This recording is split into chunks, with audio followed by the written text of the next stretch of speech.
Técnicos de aviación civil pidieron explicaciones desde agosto de 2023 al exministro Amador y a Fernando Naranjo del por qué cambiaron 5 puntos de un informe donde se indicaba que no era necesario incluir reparación de pista de aterrizaje a Daniel Oduber como emergencia nacional.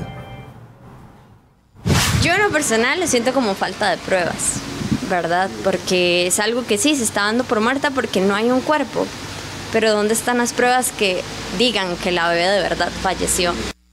Dudan que investigación del OIJ por el caso de Keibril García estuviera bien fundamentada cuando el padre de la menor enfrentaría delitos por violación y sustracción. Aunque el caso está cerrado, nadie sabe dónde están sus restos. Estudio del CTP concluyó que ninguna empresa de buses estaría dispuesta a dar el servicio en Santo Domingo de Heredia. Entidad busca que una autobusera pase por Santa Rosa, mientras 9.000 vecinos pagan hasta 3.000 colones diarios para movilizarse, cuando antes solo destinaban 305 colones. Salud evaluaría la colocación de una 6ª vacuna contra la tosferina en población adolescente debido a contagio de tibaseño de 16 años y su familia. País no registraba casos desde hace 18 años.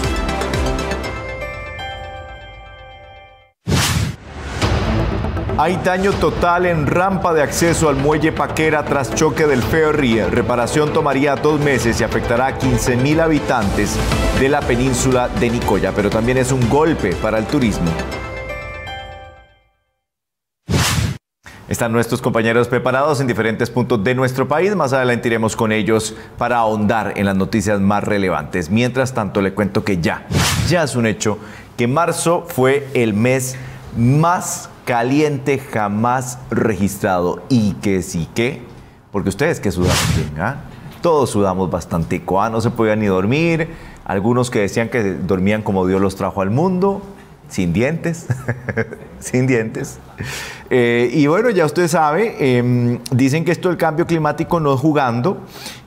Cada uno, fíjese que antes de marzo, cada uno de los meses anteriores registraron un récord de temperaturas altas, pero ya marzo se llevó el título, el récord mundial. ¿Qué implicaciones tiene esto para nuestra vida? Muchísimas, muchísimas. Pues fuentes de agua que se secan literalmente, pero también tenemos estos cambios abruptos. Ya vio usted aquí en Costa Rica las primeras lluvias en Limón y ya no fueron lluvias fuertes, pero generaron estragos en al menos 2 cantones importantes. Más adelante iremos con ese tema también, porque está la cosa del cambio climático no es jugando. Y escuche cómo las sirenas sonaban ahí en Rusia.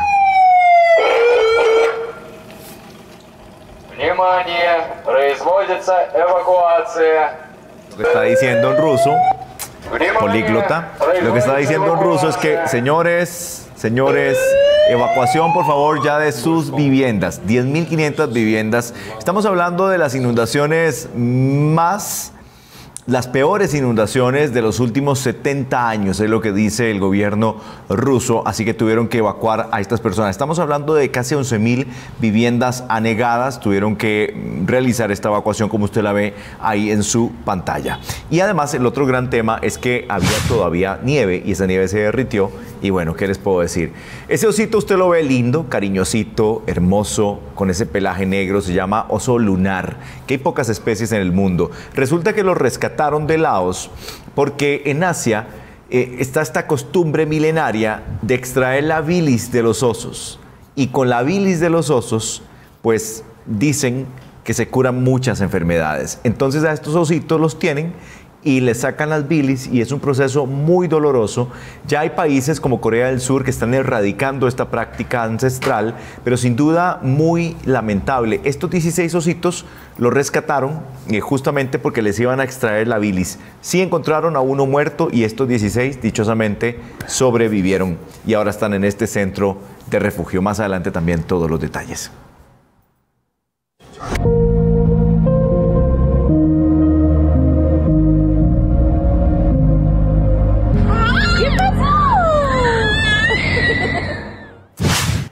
Un año exacto desde la sustracción de la niña Keibril García. Sus familiares pues obviamente tienen muchas dudas sobre la investigación del organismo de investigación judicial, abogados que también critican esta investigación poco fundamentada, dicen, y dan por concluido el caso. Y bueno, vamos con Roger Espinosa, que tiene todos los detalles sobre este tema. Adelante, Roger. ¿Qué tal? Un saludo para usted y para los amigos televidentes que a esta hora sintonizan Central Noticias. Bueno, y es que precisamente hoy, 9 de abril, se cumple un año de la desaparición de la menor de edad, de la bebé Keivryl García, que fue una noticia que impactó sin duda alguna a toda la población costarricense.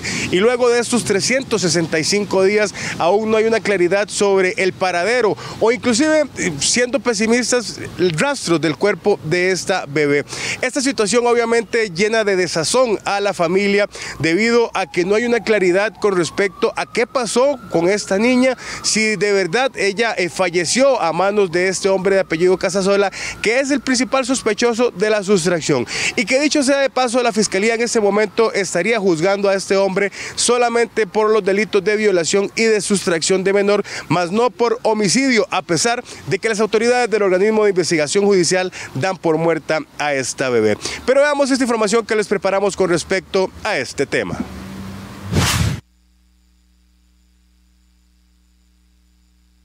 Este video muestra a Keivryl y su mamá minutos antes de ser sustraída el pasado 9 de abril del 2023. Poco después del mediodía trascendió la noticia del robo de la pequeña de 9 meses. En ese momento aún no había indicios de quién perpetró ese crimen. Luego de investigaciones se llegó a la conclusión de que esta menor había sido sustraída por un hombre de apellido Casasola, quien era el padrastro de la mamá de Keivryl. Un año después, las autoridades del organismo de investigación judicial dieron por fallecida a esa bebé, que ya estaría por cumplir 2 años de edad.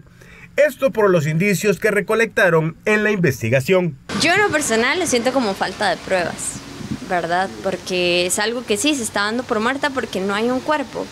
Pero ¿dónde están las pruebas que digan que la bebé de verdad falleció? A pesar de que la menor se dio por fallecida, la Fiscalía solamente acusa al sospechoso por el delito de sustracción de la bebé y de la violación de la madre de Keivryl, mas no por homicidio. Tenemos una menor que es desvalida, evidentemente no podría mantenerse por sí misma más allá de ciertas horas. Aparte de esto, también fue público de que este sujeto pues había comprado cinta adhesiva, el carro donde traslada a la menor pues no tiene asientos, entonces la menor tiene que estar en el suelo, llevando digamos las oscilaciones de los movimientos del vehículo. Es una niña bastante frágil y parte de lo que se cree es que la misma cinta adhesiva la utilizó para taparle la boca y aparte de eso evidentemente pues algún tipo de mecanismo de asfixia en apariencia. Y es que la Fiscalía decidió crear un expediente aparte conocido como testimonio de piezas para continuar investigando el presunto delito de homicidio.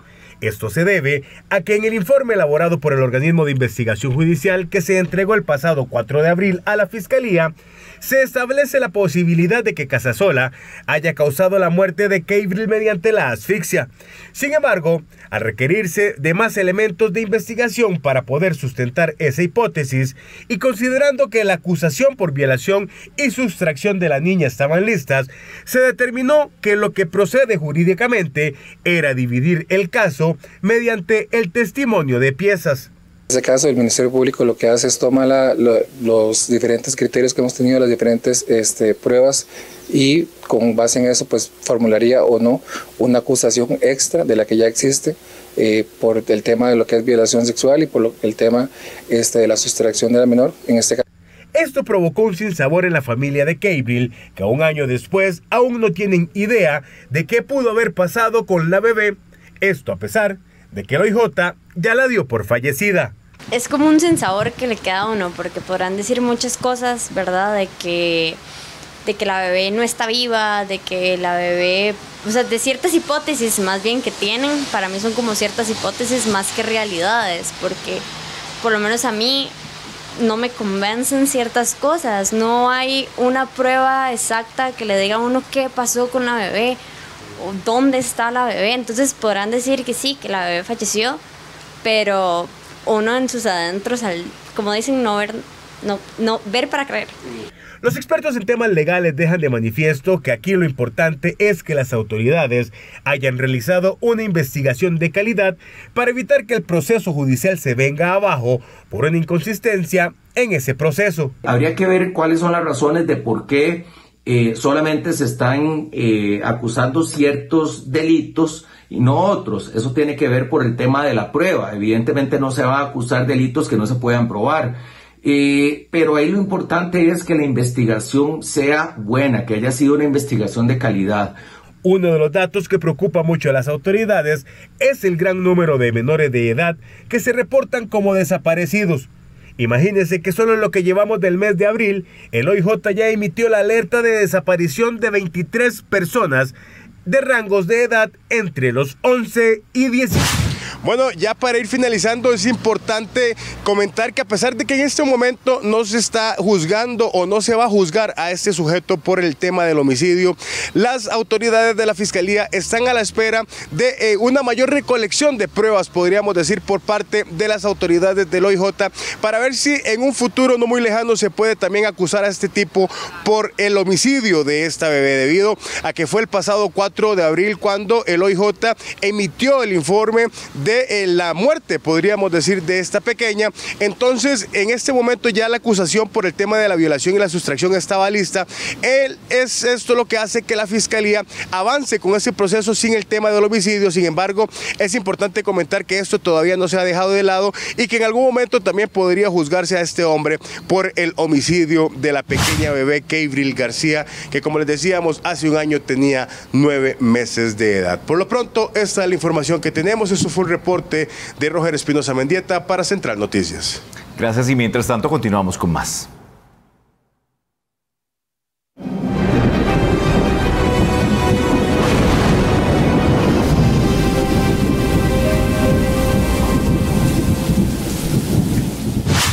Son las primeras lluvias y si por la víspera se saca el día, aunque suene trillado, en la época lluviosa nos va a pegar muchos sustos. Andrés, usted tiene el reporte desde el Caribe, desde Limón. Adelante.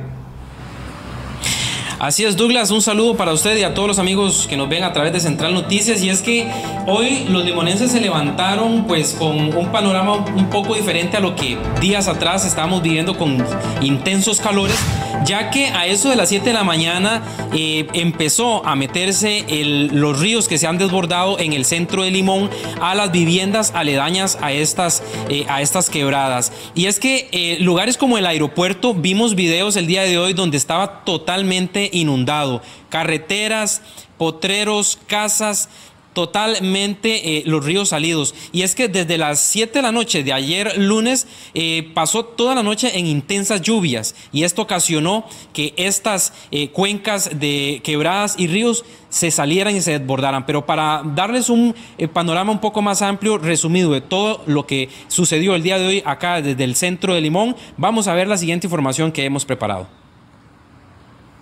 Las fuertes lluvias que cayeron en la provincia de Limón este martes provocó que varias comunidades del Cantón Central se vieran gravemente afectadas por las inundaciones, que en menos de 24 horas comenzaron a salir estas imágenes desde diferentes partes de la provincia de Limón. Calles, barrios, fincas y hasta el aeropuerto de Limón resultaron completamente inundados.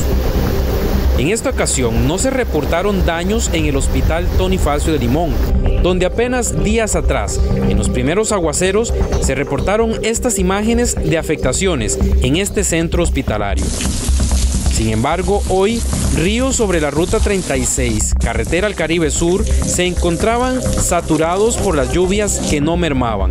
Una de las comunidades que resultó más afectada fue en Barrio Embaco, donde el paso por la vía principal estaba totalmente inundado por la quebrada conocida como Chocolate. Tal es el caso de Doña María, quien recientemente construyó su casa cerca de esta quebrada y hoy pasó por la dura pena de ver cómo el agua inundó toda su casa. A las 7 de la mañana, cuando me levanto y veo que está lloviendo demasiado, ya me levanto, ya el agua ya me estaba empezando a meter al cuarto. Gracias a Dios levanté la mayoría, porque como estaba sola no tenía quien me ayudara. Hasta las 10 de la mañana que vinieron unos vecinos a ayudarme. Sí.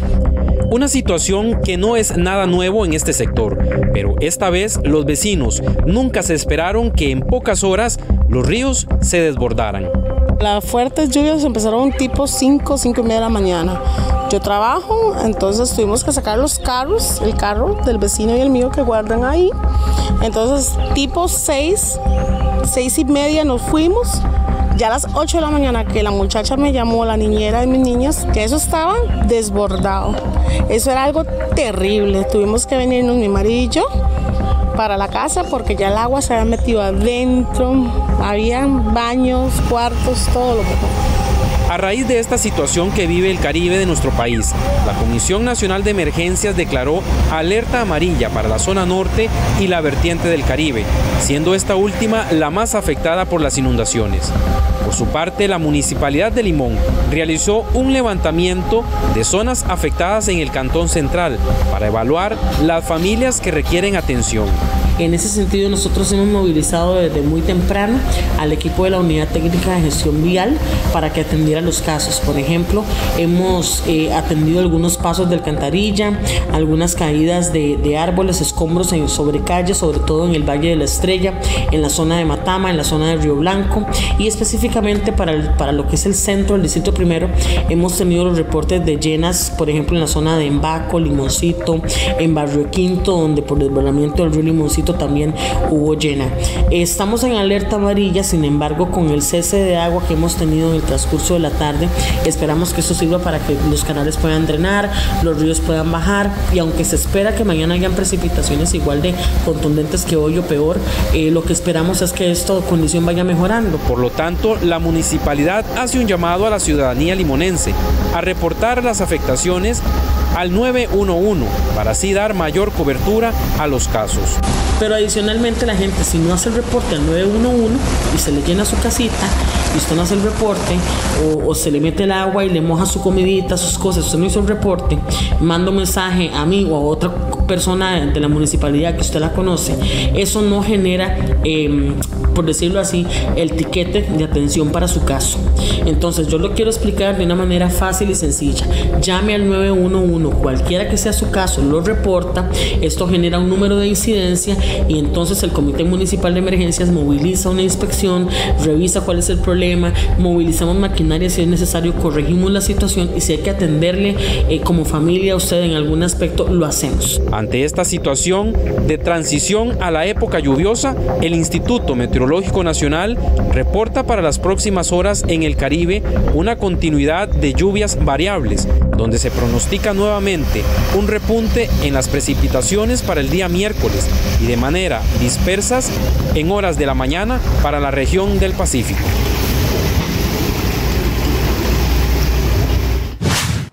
Bien, y como vimos en la información, prácticamente el día de hoy, a eso de la 1:30, 1:40 de la tarde, dejó completamente de llover. Sin embargo, estábamos listos antes de hacer este pase en vivo acá desde el Cantón Central de Limón. Empezó nuevamente a llover y hay reportes desde Siquirres hasta Zixaola que ya ha vuelto, ha empezado a llover, y esto pues quiere decir de que ojalá no suceda lo de anoche, que pasó toda la noche lloviendo, pero de acuerdo al pronóstico del Instituto Meteorológico, hay cierta probabilidad de que las aguas se trasladen hacia zonas montañosas. Douglas, con esta información desde el Cantón Central de Limón, vuelvo con usted al estudio principal de Central Noticias. Gracias, Andrés, y sí hay que estar muy pendiente. Estamos viendo ahorita las imágenes del Tony Facio. Realmente una situación muy complicada para ustedes los limonenses, un hospital que ya merece una infraestructura mucho mejor, pero también el aeropuerto estuvo inundado, varias zonas, como usted bien lo dice, 25 incidentes justamente por las lluvias, y apenas es una alerta amarilla, pocas lluvias, eso sí, humedad y también la inestabilidad atmosférica. Pero Andrés, esto es anticipo de lo que podemos esperar y ni siquiera hemos entrado a la fase más brava de la época lluviosa, ¿eh? Así es, Douglas, y es que es preocupante. Imagínense que en una noche la cantidad de lluvia que cayó para que se generaran estas inundaciones. Y un ejemplo de lo que es estar acá en Limón, en las zonas donde normalmente se llena, es lo que sucedió con el puente de Pensur, con esa llena que prácticamente hizo arrancada esta estructura. Y las llenas acá en Limón, en diferentes lugares, pues son de esa magnitud. Ahora, ¿tenemos ya la estimación de cuánta gente afectada, Andrés, o realmente pudieron volver a sus casas? Obviamente, ahí estamos viendo las imágenes tremendas de esa cantidad de inundaciones. Esta señora que acaba de construir la casa, ahí donde usted nos decía, qué tremendo, qué pena.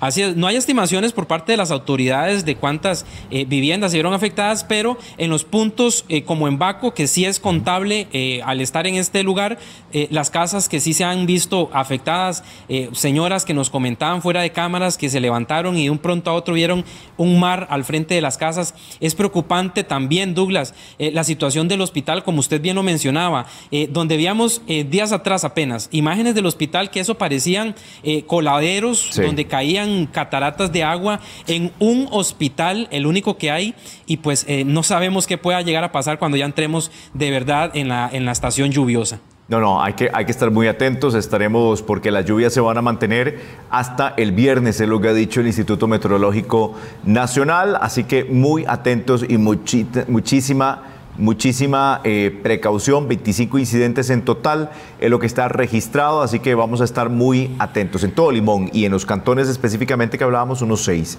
Así que gracias, Andrés, porque otro tema que además nos vamos de Limón, nos vamos para el Pacífico, porque ahí está Cristian Campos, que sigue muy de cerca esta colisión del ferry contra la rampa del muelle de Paquera. Por lo menos 2 meses vamos a estar sin el ferry y una afectación a 15,000 puntarenenses, más el golpe que implica esto al turismo si no se mueven y se hacen las cosas rápido. Cristian, adelante. Douglas, saludos a usted, también saludos a todos los amigos televidentes de Central Noticias. El puente de la Amistad cerrado y además el puerto de Paquera completamente cerrado. Hoy las imágenes de Central Noticias de manera exclusiva pudieron captar el impacto, la dimensión del impacto que el ferry Tambor 3, que está a mi espalda justamente, es el que justamente colisionó con la rampa en el puerto de Caldera. Veamos.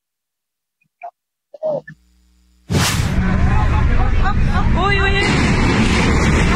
No, por Dios, ¿qué es esto? Dios santo.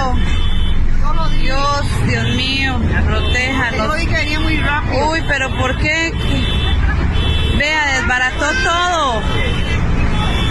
Dios, la sangre de Cristo nos guarde. Uy, pegó con el otro. Uy, Padre, protégenos. Este es el preciso momento en que el ferry Tambor 3 de Naviera Tambor impacta de manera accidental pero fuerte el Duque de Alba y el puente Bailey, que funciona como atracadero en Paquera. Era el servicio de ferry que salió de Punta Arenas a las 9 de la mañana con destino a Paquera. Para ese entonces, lo que la División Marítima Portuaria le importaba era conocer los daños. Sí, vamos a ir a desplazarnos ahorita a Paquera, vamos a ir a ver los daños, vamos con los expertos en puentes del MOP y los ingenieros de la División Marítima Portuaria. Pero minutos más tarde, la inspección ocular mostraría la realidad del impacto. El Duque de Alba que tenemos aquí, los 4 pilotes están dañados, está falseado, ese Duque no se puede usar así como está, y el puente, esto es una estructura, es un puente Bailey, es el que se utiliza como rampa con el ferry. Este puente recibió el impacto, también parte del impacto, y se dañó. Muchas de las vigas están pandeadas, paneles dañados. Entonces, por lo menos de nuestros ingenieros en estos momentos, nuestra estructural en puentes, que es Doña María, y los ingenieros marítimos, consideran que las dos, tanto el puente como el Duque, están dañados en su totalidad, que es una pérdida total. ¿Esto qué nos trae como consecuencia? Bueno, el servicio se va a tener que suspender. Como director de la División Marítima Portuaria, en este momento yo voy a dar la orden de que se cierre la operación de cabotaje, por lo menos del ferry. En este punto en específico. Preliminarmente, los trabajos pueden llevar entre 2 meses o más. Vamos a ver, esto no es de semanas ni de días, esto puede inclusive llevar algunos meses, porque son obras mayores. Hay que desarmar completamente ese duque y volverlo a armar. Hay que ver si los pilotes se falsearon o no se han falseado, pero es una obra bastante grande la que hay que hacer.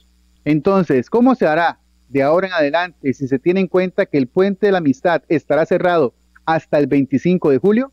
La idea es que durante 24 horas van a estar trabajando los 3 ferries para no afectar el servicio hacia el lado de Guanacaste. Es decir, las 2 empresas navieras que brindan servicio de cabotaje, que son Conatramar y Naviera Tambor, van a brindar el servicio saliendo de Punta Arenas hacia Playa Naranjo, las 24 horas del día. En cuanto al costo de las reparaciones, Jiménez dijo que todavía no podría darle un costo. Tendríamos que hacer un análisis de costos para ver cuánto es. Recordemos que aquí puede haber temas de aseguradoras involucradas, ¿verdad? Esto es muy caro, esto son unas instalaciones muy caras, son muy costosas las instalaciones marítimas, entonces sería aventurarme a darle un monto en estos momentos. Del Puente de la Amistad cerrado y ahora el puerto de Paquera prácticamente 2 a 3 meses.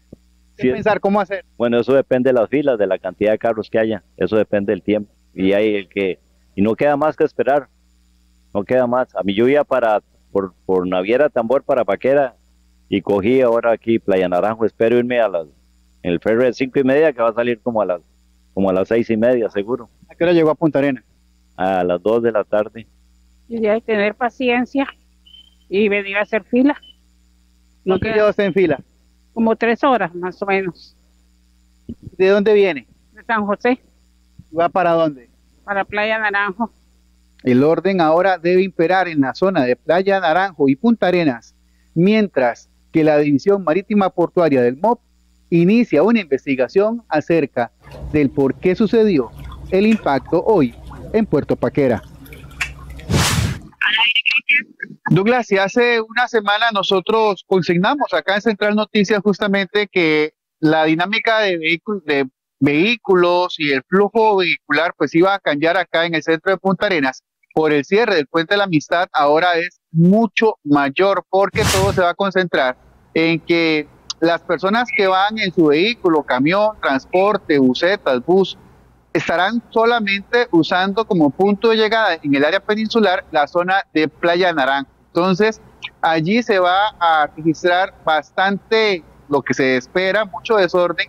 Si ya con una sola empresa naviera hay mucho desorden porque cada 2 horas están saliendo las unidades de ferry, ahora llegando las 2 unidades, las 2 empresas navieras, pues evidentemente que si usted va para Tambor, si usted va para Cóbano, para Montezuma, para Santa Teresa, Malpaís, claro, va a tener que salir desde Punta Arenas, llegar hasta Playa Naranjo y recorrer prácticamente 1 hora para llegar a Paquera y después enrumbarse justamente hacia el destino, el Cóbano o cualquiera de las playas. Douglas. Cristian, para que nos quede claro a nosotros los josefinos, el ferry, este servicio de ferry, es el Estado quien contrata, digamos, alguna empresa privada para el funcionamiento de este ferry. Tal vez si nos puedes explicar un poco más y cuánto tiempo van a demorar en reparar eso, porque las imágenes que tenemos efectivamente muestran el daño al recibir el impacto de ese ferry enorme que además venía recargado y que no sé, me parece si tendrá que ver la sobrecarga con el tema de que no se pudiera maniobrar bien. Si nos puedes explicar. Sí, ok, con todo el gusto, Douglas. Estas empresas son empresas que participan en una concesión y brindan el servicio tal y como cualquier empresa de buses de una ruta de San José a Guanacaste, San José a Guapiles, de San José a Pérez Celedón. Entonces son empresas que participan en concesión y son adjudicadas para que cumplan con ciertos horarios, para que cumplan con ciertos estándares, para que cumplan también como las unidades de buses. Estas embarcaciones tienen que tener hasta cierto año de antigüedad y ya una vez que han pasado ese límite o llegan a ese límite de dudas, las empresas navieras tienen que cambiar y tienen que remodelar su flotilla, no de vehículos, no de autobuses, sino de embarcaciones cuyos costos evidentemente son muy altos. Dicho sea de paso, la empresa Naviera Tambor está trayendo en este momento desde Grecia, desde el país de Grecia, otra unidad para que venga a operar acá justamente entre Punta Arenas y Paquera. Entonces, hay dos rutas, una que sale de Punta Arenas hacia Paquera, que es hacia el sur de la península, y la otra, Douglas, es de Punta Arenas hacia el sector de Playa Naranjo, que comunica a las comunidades de Lepanto, de Jicaral, de Mandayure y de Nicoya, con el resto de Guanacaste. Pero eso es un vueltón. Es un vueltón, exactamente, es un vueltón, es toda la península.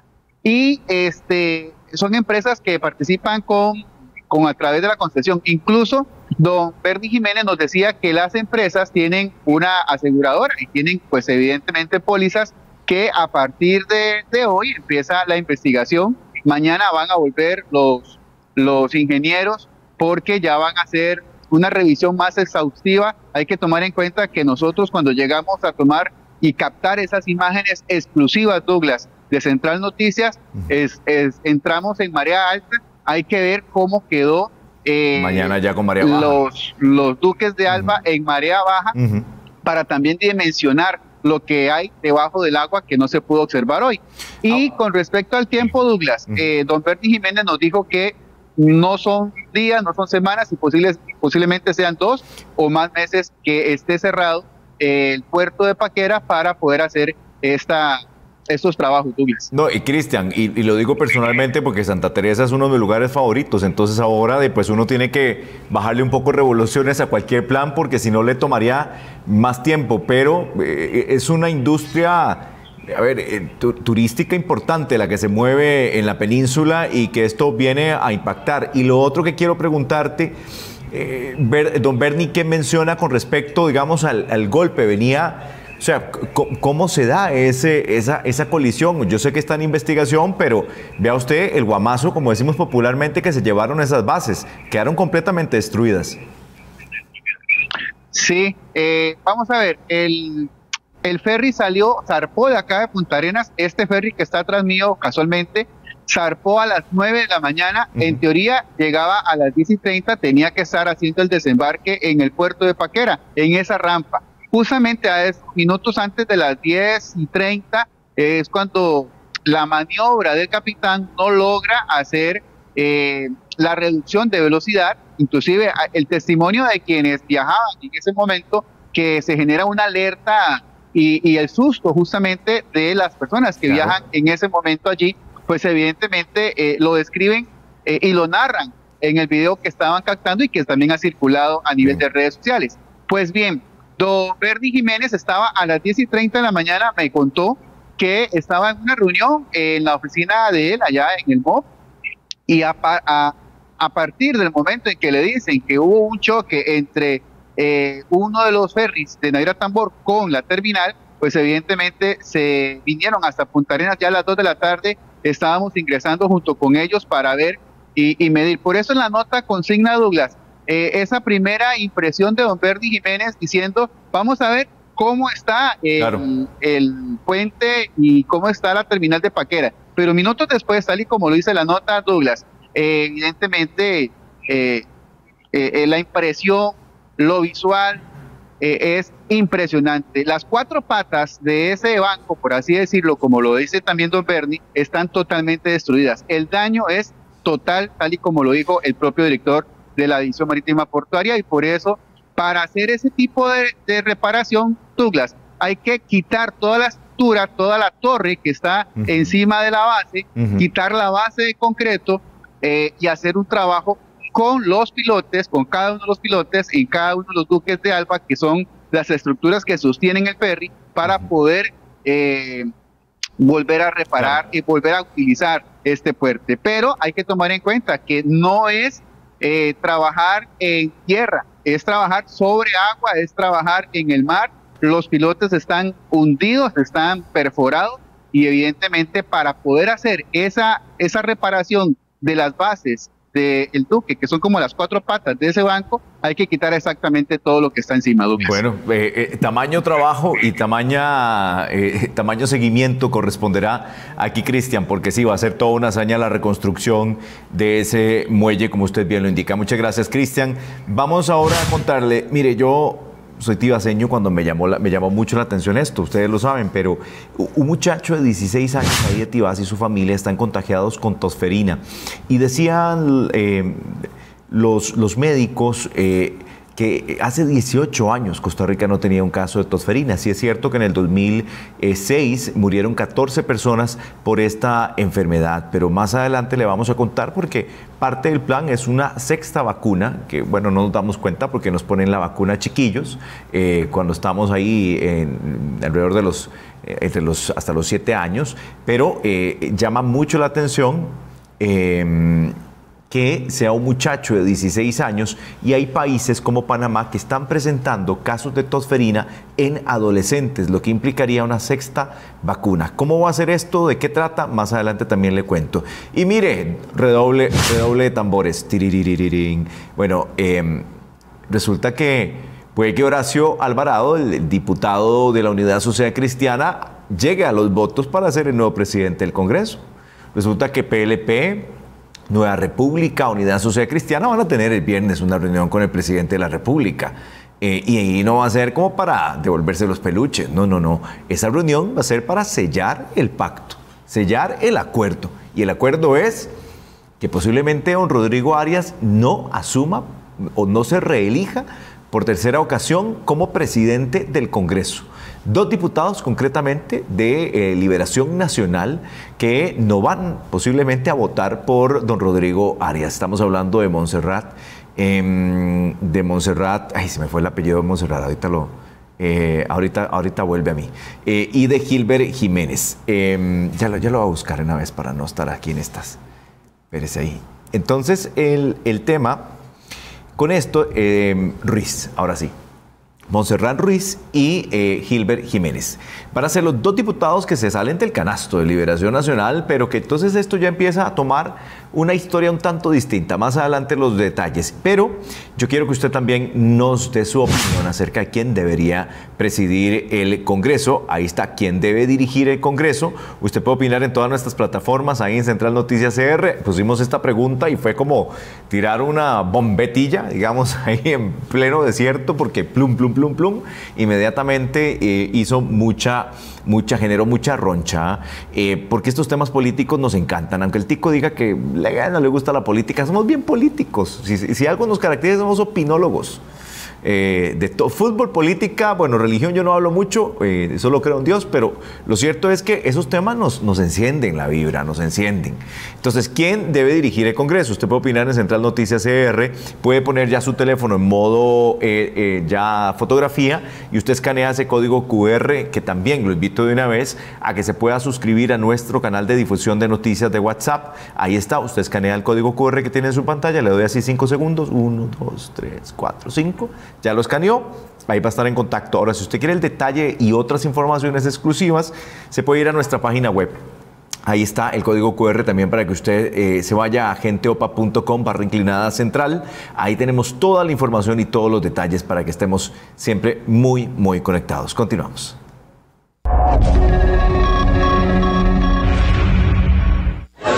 Quiero comentarlo más que presentar esta noticia, porque cuando pasan estas cosas uno sencillamente lo que dice es en qué se ha convertido el país. Y vea usted, póngale atención primero a ese video y ya le voy a explicar un poco también lo que me parece hay que hacer. Es una riña claramente en un centro comercial en Heredia. Vea los golpes, como agarran a este muchacho. Ahí se ve con más claridad, lo patean, ¡pa! Ahí, por supuesto, lo tapamos un poco porque la imagen es muy grotesca, pero le pegan incansablemente por la cabeza, por el estómago, por todo lado. Y esto los vecinos ahí en Belén de Heredia vienen reclamándolo y vienen poniendo el grito, pegando el grito al cielo porque es reiterativo. Nos dicen que ahí cerca de ese centro comercial La Ribera en Belén hay una cantidad de bares. Alguna gente dice no, ahí siempre es como muy tranquilo. Otra gente dice siempre es el mismo espectáculo. Pero da pena que todos los días esto sea ya normalizado. Es decir, todos los días hay un video de una riña, una pelea, temas de drogas, temas de alcohol, y en eso nos estamos convirtiendo. Entonces también pedimos seguridad, y sí, para mí ahí tiene que estar la fuerza pública levantando a todo ese poco de individuos y llevándoselos a la cárcel, porque ahí es donde tienen que estar. Cuando le pegan y cometen la agresión, que no se sabe todavía cuál fue el detonante de esta agresión, le pegan sin parar, con una clara intención de matarlo. Si no es que este muchacho murió, porque hasta ahorita no hay reportes, porque no llegó ni la Cruz Roja, no llegó nadie, no se dio el reporte, no se llamó tampoco a la policía. Bueno, dicen algunos vecinos que ellos sí llamaron a la policía y no llegó.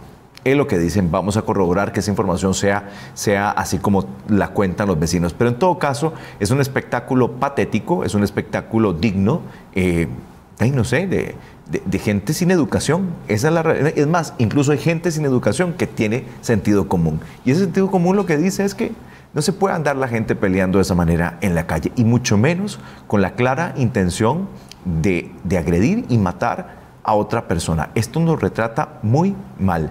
Y los programas de prevención de salud mental hay que ver esa ley de salud mental, si ya se reglamentó y si se reglamentó qué está pasando, pero requerimos una atención importante y requerimos también, para serles honesto, la presencia de la fuerza pública ahí, levantando y metiendo una perrera todos estos sujetos que están haciendo desorden en plena vía. Bueno, ahí obviamente están cerca de la vía pública, pero están dentro también del centro comercial. Como el centro comercial no activa un protocolo también de seguridad. Hay que entender muy bien, y prometo que vamos a profundizar mucho en este tema. Es lamentable.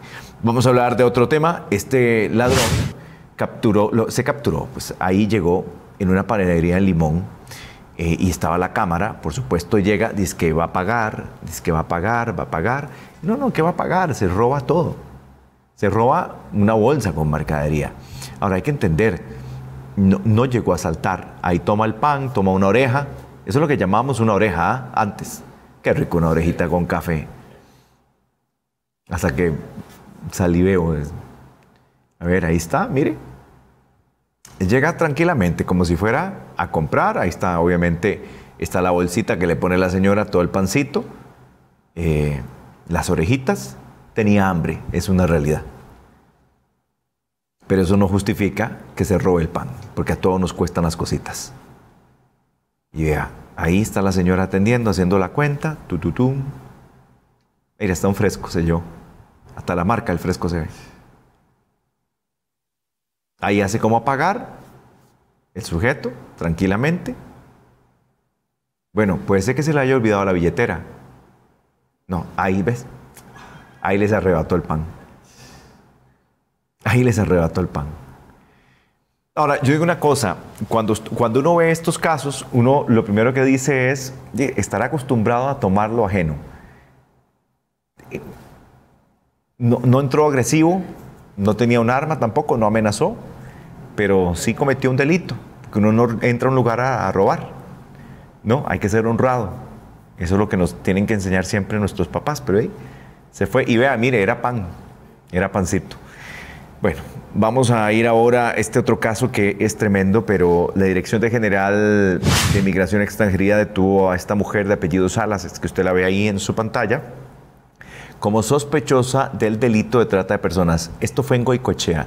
Le voy a decir, esta mujer reclutó a una menor de edad y después negoció con un sujeto mayor de edad una cita sexual con la menor, para que simplemente la favoreciera a ella. Por dicha, ya está encerrada y ojalá enfrente a la justicia y la metan presa. No sé que vaya a salir y siga cometiendo las barbaridades que implican este delito tan terrible, que voy a decir, es un delito, se considera muy lucrativo. La trata de personas, la trata de blancas, para fines de explotación sexual principalmente, o tráfico de órganos. Así de sencillo. Es una industria terrible, oscura, y que están todos los países del mundo combatiéndola, pero es una lucha intensa. Una lucha intensa. Por eso cada vez que usted vea un caso así, denuncie, que es lo mejor que podemos hacer. Continuamos.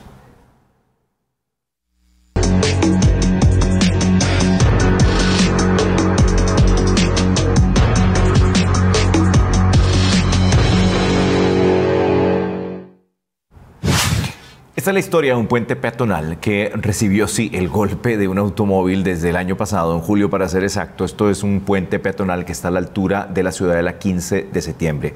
Y resulta que entonces ahora se va a reparar, pero la NADME advierte que no se puede reparar ese puente porque la estructura sí está muy dañada, que la recomendación es construir un puente paralelo. Roger Espinosa tiene el detalle. Este puente peatonal ubicado en la ruta de circunvalación en las cercanías de la Ciudadela 15 de septiembre es utilizado diariamente por cientos de personas, pero el estado de la estructura es deficiente y a eso se le suma que hace unos meses un camión golpeó una de sus columnas principales, situación que ha venido empeorando con el paso del tiempo. Los vecinos de esta parte de la capital dejan ver que el puente se ha venido desmejorando con el tiempo y reconocen que muy pocas veces han visto que se le dé mantenimiento. Se la tienen que jugar y de hecho en la guardería que está ahí ellos no pasan por ahí. Ellos se van y dan toda la vuelta por la rotonda. Es mejor evitar a veces. Es mejor evitar, pero es que ese puente aquí no hay cómo cruzar. Es necesario, ¿verdad? No hay manera de cruzar aquí si no es por ese puente peatonal. Ese puente nunca le dan mantenimiento. Y ese es un gran problema porque la gente lo usa mucho. Sí, ese puente, toda la gente pasa por ahí, por ese puente. Y bueno, tamaño tiempo, así. Hace como 4 meses el carro se llevó ese y hasta ahora lo están arreglando. Ya lleva que ya acá va para un año. Para un año así y no se le había hecho nada.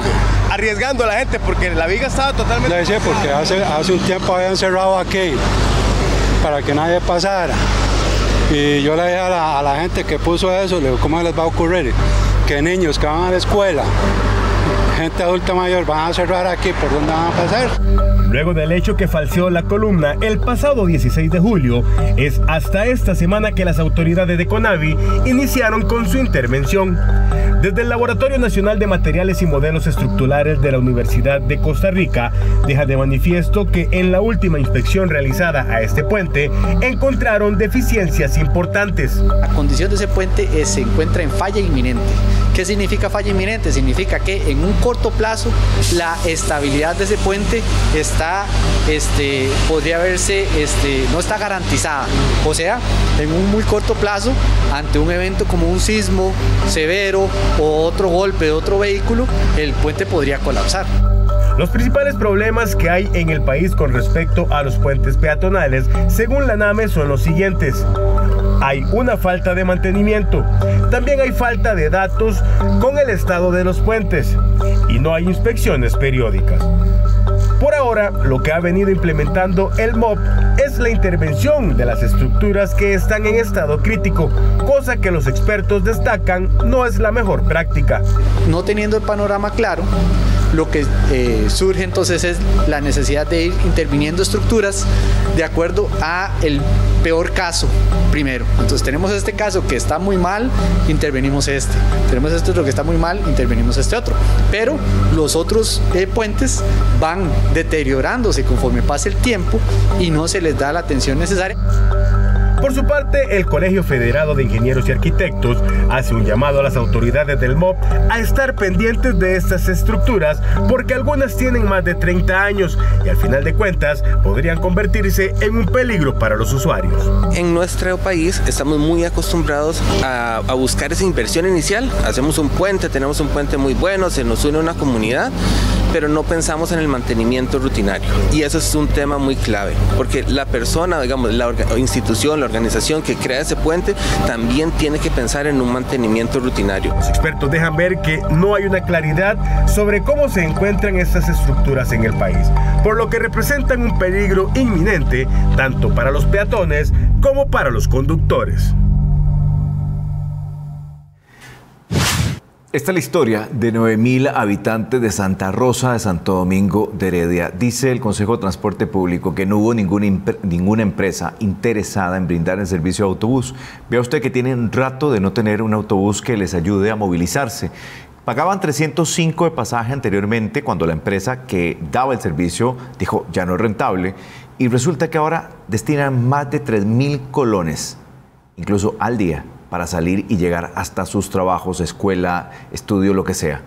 Una historia tremenda que en nuestro país ocurra, pero vamos a ver el detalle con Karen Jiménez y luego comentamos un poco sobre este tema.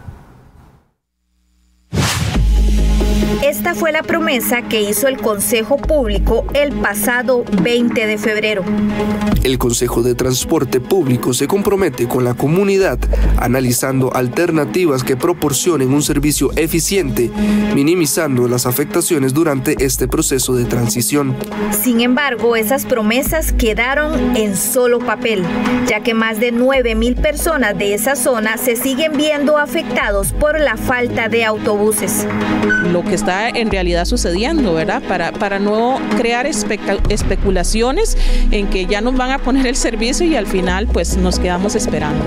A veces ya hay direccionados, como siempre, ¿verdad? Porque ya esperando uno el transporte que realmente lo estamos necesitando. Aquí ya solo hablas, la verdad, que una semana, que 3 meses. Nosotros necesitamos una respuesta es para allá. Se creyó al principio que ya al entrar a clases iba a ser una respuesta. Tenemos estudiantes, colegiales, personas que salimos a trabajar todos los días y tenemos que exponernos a Lampa, asaltos. Como para poner un ejemplo, los vecinos que tomaban el bus de Santa Rosa de Heredia pasaron de pagar 305 colones a más de 3,000 colones al día. Digamos, mi hija está en la universidad y todos los días tiene que agarrar el bus de San José, después ir a agarrar las rápidas a Santo Domingo. A veces los buses de San José no son tan cumplidos con su horario y entonces ya nos toca pagar Didi o Uber, pero nos estamos yendo de 3,000 colones por día. En mi caso, al principio se tornó difícil, la verdad. Obtuve a esperar de que casi gastaba 3,000 pesos diarios para poder ir a trabajar. Porque yo soy una que yo paso pasando en el hospital y tengo que estar pagando carro y no me sirve. Ya imagínense que yo tengo que estar yendo a tratamiento y son casi 5,000 colones de ida y venida, según a la hora que yo salga del hospital. Por parte del Consejo de Transporte Público, nos indicaron que invitaron a las empresas concesionarias del sector. Sin embargo, no tuvieron respuesta positiva. Al detectar que no existe en este momento operadores que puedan asumir la totalidad de la ruta, se analizaron los corredores comunes y la situación tarifaria. Se logró identificar un operador que podría asumir algunos ramales de la ruta, sin embargo, este proceso es extraordinario, por lo que se debe analizar los parámetros técnicos y jurídicos para su aplicación. Bueno, por el momento ahorita tenemos los buses que pasan de San José y tenemos que irnos a Santo Domingo para poder ir a Heredia o a San José, y a como están los pasajes pues hay personas pues que se les dificulta. Entendemos que ha sido un poco complicado el trámite, pero también los vecinos, no solamente de aquí de Santa Rosa necesitamos el servicio, se aproxima ya lo que es el invierno, ¿verdad? También, entonces creo que también debemos de pensar en los estudiantes que entran y salen. Demasiados meses y solo llevan una y otra cosa que sí los van a poner, que audiencias y todo, y ya no, en la misma cosa, y nos tienen agarrados de mona, y los que estamos sufriendo somos nosotros en realidad. El Consejo de Transporte Público le afirmó a Central Noticias que el proceso se encuentra pendiente, anuente a la audiencia solicitada por la empresa para la reactivación de la ruta, y de lo contrario continuarán con la búsqueda de operador. Se espera que el nuevo operador de servicio público entre Heredia y Santo Domingo, ruta 438, esté seleccionado durante este primer trimestre del año. Puede ser posible que uno pida una respuesta en la Contraloría de Servicios y te devuelvan la respuesta que te dieron en enero, ¿verdad? Creo que deberían ser un poquito más serios a la hora de responderle a uno como ciudadano. Se están viendo afectados los derechos tanto de los adultos mayores como de los niños, ¿verdad? Entonces también pues hemos tratado de hacer las cosas a derecho, ¿verdad? Pero creo que ya la paciencia está llegando a un límite. No queremos que sean otras acciones las que tengamos que tomar para que el CTP nos dé una solución, ¿verdad? Dicen una fecha, lo dicen otro y ahí vamos y no hay para cuándo, realmente no hay para cuándo. Y contar con los buses de San José pasan cuando les da la gana también. Entonces no podemos contar con ningún transporte. El Consejo de Transporte Público no logró darnos una fecha aproximada de cuándo estará restablecido el servicio de buses para Santo Domingo de Heredia. ¿Es viable una sexta vacuna para adolescentes para luchar contra la tosferina? Podría ser una opción porque el país no había presentado un caso de tosferina desde hace 18 años. Karen Jiménez tiene el reporte.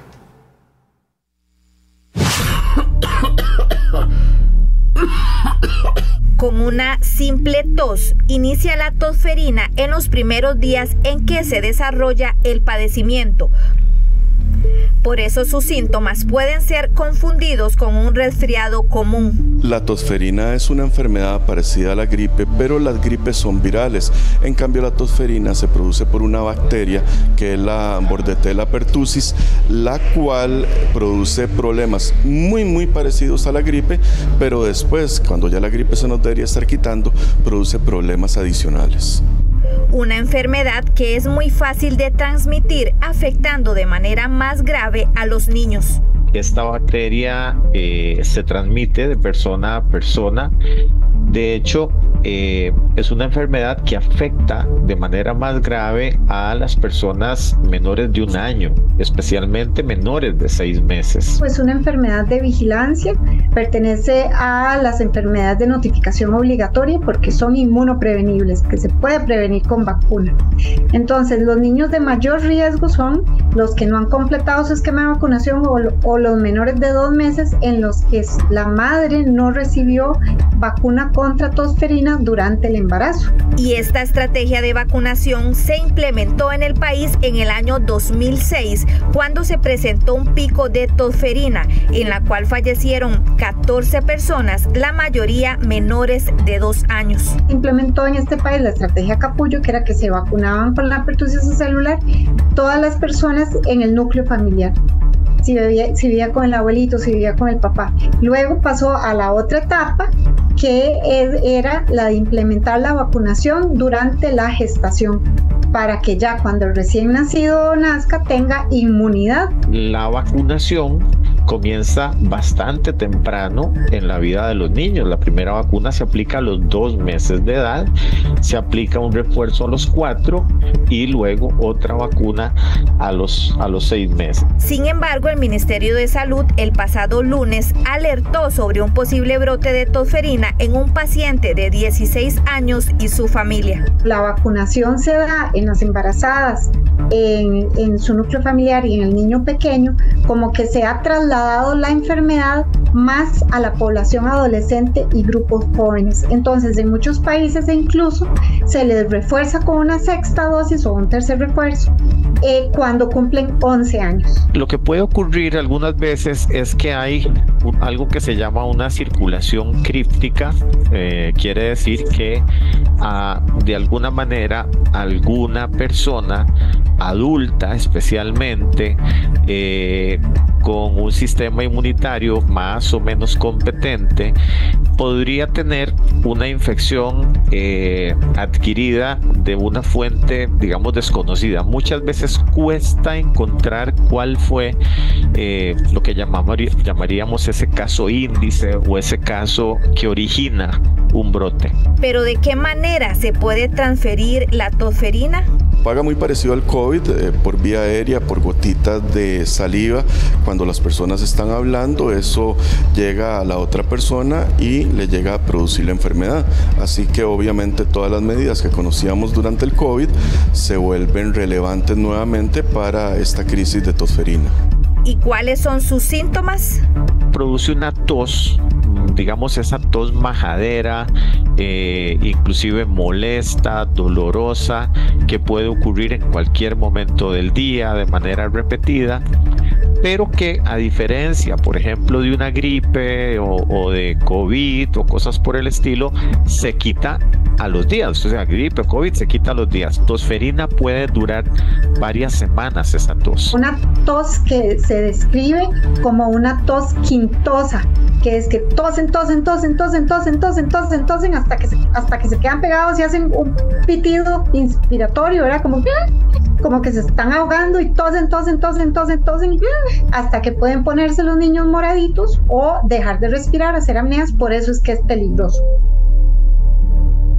Según los expertos, la tosferina es una enfermedad que puede atraer complicaciones serias como hemorragias, convulsiones y hasta causar la muerte.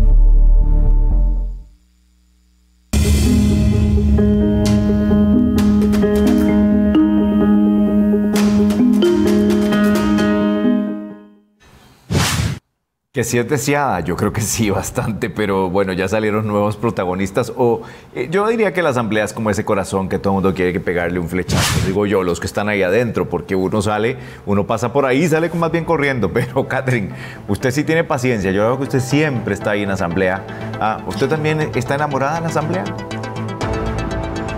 Siguiéndole pasito a pasito, por lo menos, Douglas, el saludo para usted y para los amigos televidentes.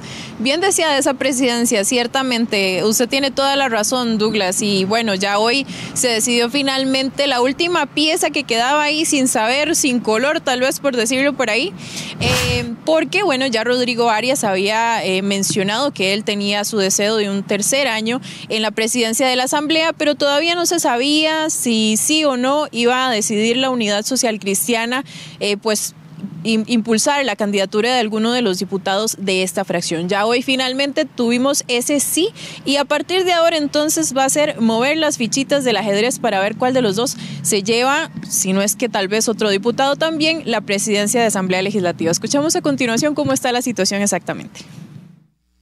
Este martes, los 9 diputados de la Unidad Social Cristiana decidieron que sí irán tras la presidencia de la Asamblea el próximo 1 de mayo, que será cuando se elija al nuevo directorio legislativo contra la candidatura de Rodrigo Arias. La votación se llevó a cabo por varias horas. Las opciones eran el diputado Horacio Alvarado o la diputada Vanessa Castro. Prácticamente fue unánime, doña Vanessa apoyó la candidatura de don Horacio y bueno, y salimos todos, luego de las discusiones que tuvimos en la mañana, todos salimos bien y vamos unidos a la votación el próximo 1 de mayo. Tiene cercanía con ese bloque de diputados cercanos a gobierno y que sabemos que también lo une una enorme amistad y trayectoria política junto a Vanessa Castro, que me parece, en razón de que es Horacio Alvarado, ella pues depone sus intenciones de optar por la presidencia. Si hubiera sido otro diputado, yo dudo, la verdad, personalmente, que doña Vanessa pues hubiera depuesto sus intenciones de optar por la presidencia. Pero ¿qué es lo que se le cobra a la diputada Castro con esta decisión? ¿Serán sus muy marcadas posiciones en contra del gobierno o muy específicamente contra el presidente Rodrigo Chávez? Un enfrentamiento inclusive de índole personal con el presidente. Ella también es muy cercana a la figura de Carlos Felipe García y también por ahí pues de la diputada Melina Hoy. Uno puede quizá identificar ya esos bloques. ¿Qué dicen los diputados de otras fracciones sobre esta candidatura de la Unidad? Sí, vemos con buenos ojos la candidatura de Horacio, no, siendo que apenas hoy lo anunciaron ya formalmente, pues no hemos tomado una decisión como bancada, pero sí habíamos conversado porque era uno de los nombres que sonaban y en general los 6 compañeros de fracción lo vemos con buenos ojos. Todo va a depender de que alrededor de él se logre armar una papeleta que incluya a varios partidos políticos lo suficientes para poder lograr los votos para ganar. Nosotros estamos atentos a las propuestas de él. Supongo que le pedirá una reunión a la fracción del Frente Amplio y nosotros vamos a escucharle tanto sus propuestas y que él escuche también nuestras preocupaciones, nuestras propuestas y nuestro interés en la agenda parlamentaria. Además, ¿cuáles serían los planes del diputado Alvarado en caso de ser elegido como presidente de la Asamblea? Ser más ligeros en los procesos de los expedientes en este poder legislativo. Lo otro que le voy a plantear es que vamos a tener que activar de nuevo las penas, que es sumamente importante, de las cuales para mí se está perdiendo tiempo en no activarlas. Y lo otro es ver temas nacionales. Me parece que uno de los temas sumamente importantes es continuar con el tema de seguridad, pero también tenemos que hacer que el tema de lo que es inversión social sea un tema sumamente importante para el país y por lo tanto también para los demás jefes de fracción. Y es que quien sea el elegido como presidente del Congreso deberá completar más de 29 votos. Así que desde ya inician los cálculos de cara al 1 de mayo. Esos deseados 29 votos, Douglas, que de momento ninguno de los que se perfilan como candidatos tienen y que entonces ahora están, mire, contando así como con los deditos uno por uno para ver a quién le piden el voto y con quién están negociando. Bueno, esto es bien interesante porque vamos a ver, supondríamos que la continuidad de don Rodrigo Arias no se da porque no ha sido un verdadero presidente opositor, digamos, no es un Congreso necesariamente opositor. Porque en sus 2 periodos, digamos que el gobierno de la República logró avanzar en proyectos que eran críticos como eurobonos. Hay otros como Jornadas 4.3 que definitivamente creo que no van a ver la luz, por lo menos es lo que pareciera.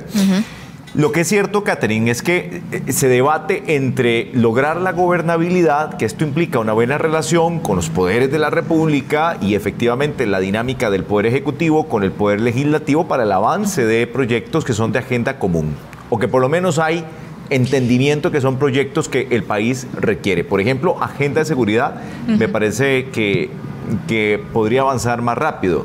Ahora, la Unidad Social Cristiana se conoce por ser y por seguir a don Rodrigo Chávez al Poder Ejecutivo en mucha línea. Lo que pasa es que Vanessa Castro, Carlos Felipe han sido más bien, no sé, Melina Hoy, porque en realidad creo que ella ha estado de acuerdo en algunos proyectos, pero no podría identificarla como una opositora al gobierno. Pero la unidad ha trabajado con el gobierno y no vería yo la figura de Horacio Alvarado como un verdadero, como una línea opositora al Ejecutivo. Sí, y se habla precisamente de que esto era como los 2 polos opuestos dentro de una misma fracción, Douglas, porque por un lado se ha visto que la línea de don Horacio ha sido más hacia el apoyo de los temas del oficialismo, en los temas del gobierno, y por otro lado hemos visto incontables encontronazos y declaraciones bastante fuertes de Vanessa Castro, claro, como diputada hacia el presidente, hacia el gobierno en muchas ocasiones y sobre diferentes temas. Así que pues esta fue la decisión que tomó la fracción, a Horacio Alvarado como el candidato que pues parece ser tiene un visto bueno de algunas fracciones. Tendremos que ver si esto le basta o es suficiente para ganar este puesto tan deseado en el directorio legislativo. Importante mencionar, Douglas, que pues ya con esto que pasó ayer en donde Liberación Nacional hay 2 diputados que todavía están pensando si votan o no por Rodrigo Arias, que tienen sus reservas. Esto dejaría a Liberación Nacional con 17 votos. Si le sumamos el oficialismo, que tal vez en cierto momento ha dicho como que sí, pues podría apoyar a Rodrigo Arias en una reelección, tendrían alrededor de 25 o 26 votos que no les alcanzarían para esos 29. Sí. Pero si nosotros sumamos estas 4 fracciones de oposición, al menos que todas se pongan de acuerdo en votar en bloque para apoyar a Horacio, eso significaría que faltaría solo un voto, ya sea del oficialismo o un voto de los diputados de Liberación Nacional para poder ganar esta presidencia. Doña Montserrat Ruiz o don Gilbert Jiménez, es un hecho. Es decir, correcto, es un hecho que no van a votar por don Rodrigo Arias. Casi que podría decir que lo vaticino. Pero en serio, Catherine, en este momento don Horacio Alvarado tiene 28 votos asegurados, amarrados. Se podría decir que están todavía como en conversación, al menos como ustedes escuchaban en la nota, el PLP lo que dice es, vemos con buenos ojos casi que es un, pónganle la firma, pero todavía no podemos decir que es oficial. Frente Amplio ya dijo definitivamente por Rodrigo Arias no vamos a votar ni vamos a dejar que los votos de nosotros se echen a perder o que queden nulos para que después se le sumen al candidato con más votos.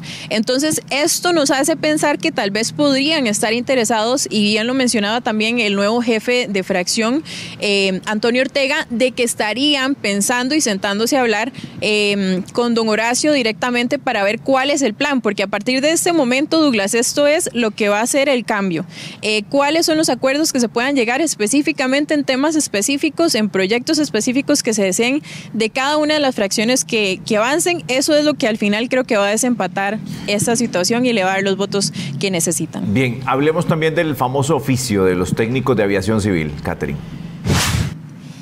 Así es, Douglas. Este tema se las trae bastante porque cada vez que sale más información sobre este contrato del aeropuerto Daniel Oduber, salen más detalles que involucran a Luis Amador en la participación en todo el proceso de esta adjudicación. Así que a continuación vamos a escuchar lo que sucedió en la comparecencia de la primera sesión de investigación de la Comisión de Infraestructura.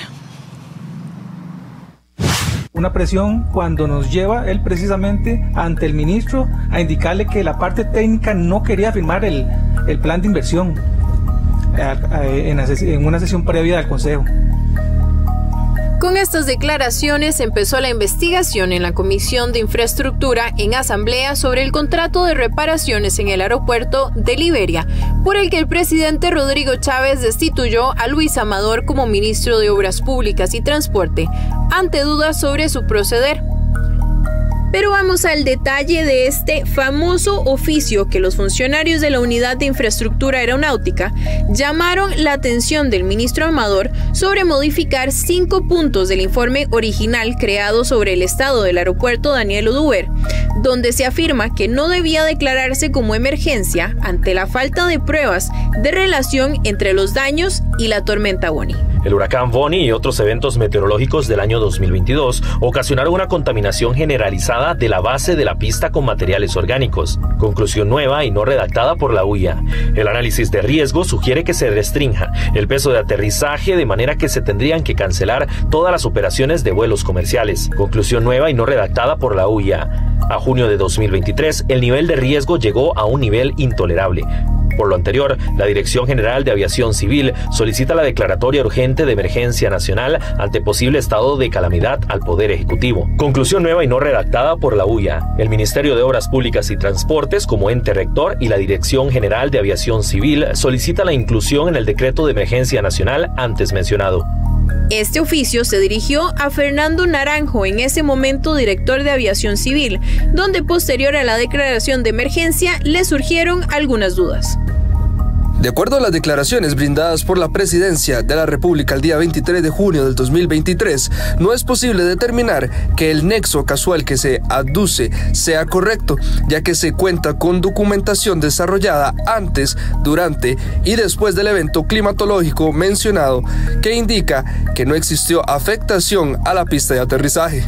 Además, este grupo de técnicos finalizó este oficio con una advertencia. Se advierte a la Dirección General a replantear la estrategia de promover el proyecto de rehabilitación de la pista del Aeropuerto Internacional Daniel Oduber por medio de un esquema de emergencia vinculado a la tormenta tropical Bonnie, a falta de pruebas y evidencias técnicas que soporten dicha tesis, y valorar realizar la intervención de la pista por cualquiera de los mecanismos contenidos en el marco normativo de contratación pública. Bueno, yo creo que se le cae el show a él, ¿verdad? Que ha dicho que somos nosotros los diputados los que estamos haciendo show. Se le cae el show a él, porque al final de cuentas lo que quiso fue poner una cortina de humo para decir yo no tengo por qué ir porque aquí lo que están haciendo es persiguiéndome.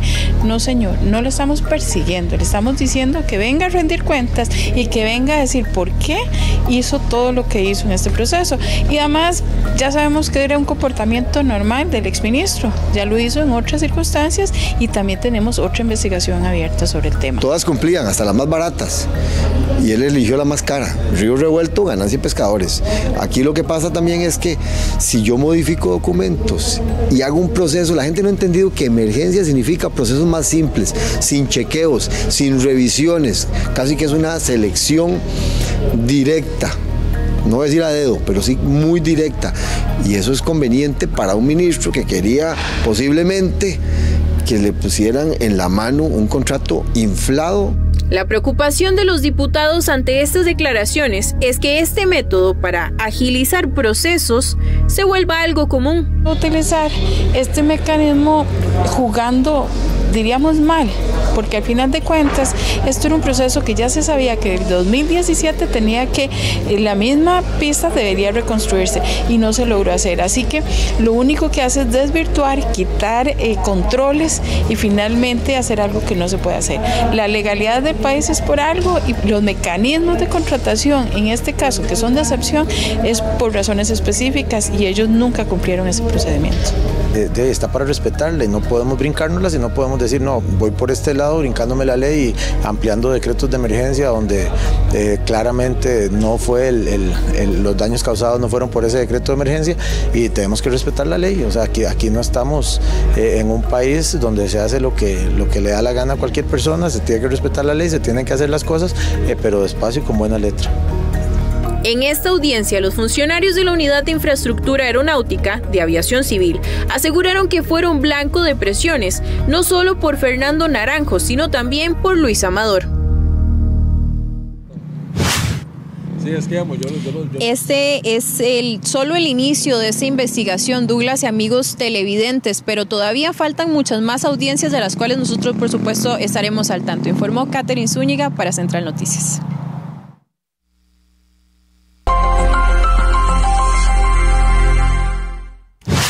La crónica del Castella hay que entenderla en su justa dimensión. Por eso Josué Castro está con nosotros y nos explica. Adelante, Josué. Gracias, Douglas, y un saludo a todos nuestros amigos televidentes.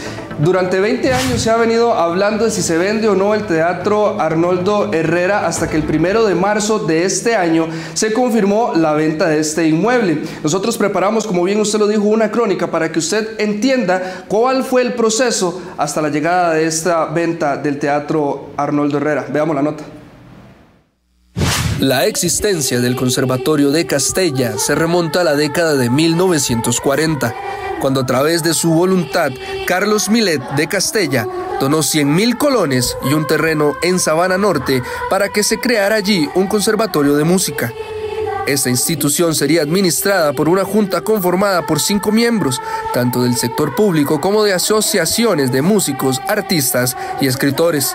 Es así como el 25 de noviembre de 1953 se inaugura el edificio en Sabana Norte, iniciando lecciones el año siguiente con 35 estudiantes de primaria. Marcó el inicio de la carrera de miles de artistas que hoy recorren las calles de nuestro país. Sin embargo, el legado de don Carlos Millet de Castella se vería envuelto en una polémica tiempo después. Un decreto daría pie a toda la controversia envuelta con el conservatorio. Un decreto que en su punto número 11 señala que de conformidad con la certificación extendida por el Registro Nacional, el inmueble número 82.536, inscrito en la provincia de Heredia, Distrito 4, en el que presumiblemente está asentado el Castella, aparece registrado a nombre del Conservatorio Castella, mas no a nombre de la Fundación Conservatorio Castella. Con este decreto comenzó una batalla campal que hoy terminó con la venta del Teatro Arnoldo Herrera. La venta de este inmueble es el hecho más grave de una pugna de más de 20 años, donde la Fundación Conservatorio de Castella ha alegado la propiedad privada del centro educativo. El presidente de la Fundación Ejecutiva del Conservatorio, Gustavo Rojas, cerró el negocio por la suma de $3,5 millones y cuya venta se hizo con oscuridad y secretismo. Los niños, jóvenes y educadores a quienes ese teatro sirven fueron tomados por sorpresa aquel 1 de marzo del 2024 y ahora alzan la voz. Pues este país no está hecho para que los niños y los adolescentes tengan un espacio de expresión y que tengan un espacio para poder hacerse valer y para poder ver su opinión. Porque esto que está pasando no les conviene a los adultos, es propiedad de los estudiantes.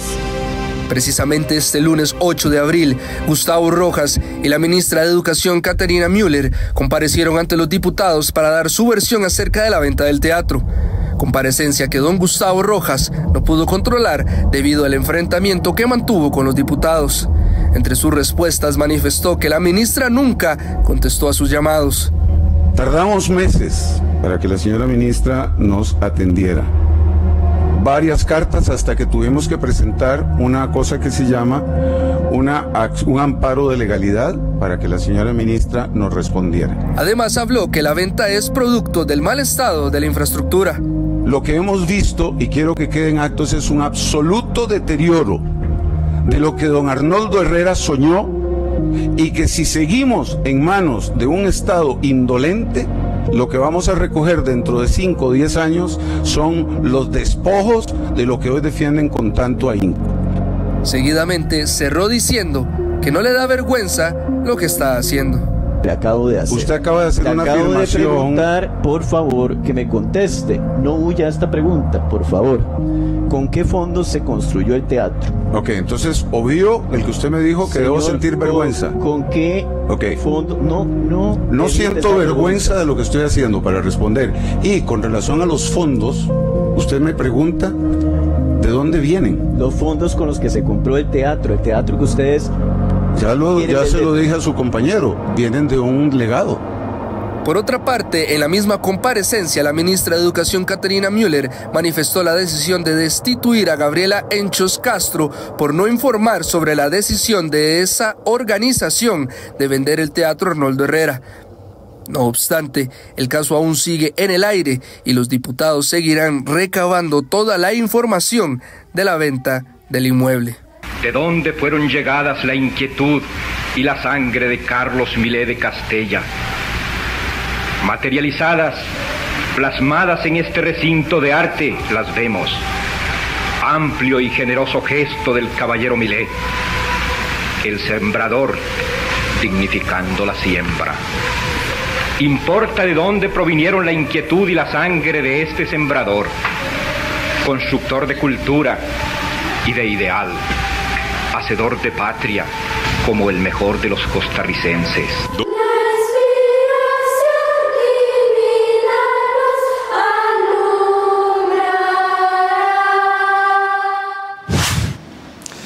Douglas, nada más para destacar ya lo último, los diputados que se presentaron a esta comparecencia este lunes 8 de abril, llamaron a comparecer a una segunda comparecencia, valga la redundancia, a Gustavo Rojas, mientras que al Ministerio de Educación Pública, en específico a Caterina Müller, los van a dejar ahí porque ellos mismos manifiestan que ya el Ministerio de Educación Pública dio su opinión, su aporte, y necesitan investigar más el caso con Gustavo Rojas, que es el presidente de la Fundación de Castella. Muy bien, gracias Josué por el amplio reporte. Está absolutamente claro, creo, en esta crónica de lo que usted nos mostraba. Comentario rápido, porque no podemos faltar a nuestra palabra. Cuando les preguntamos a ustedes, queremos mostrar las opiniones que ustedes nos dan.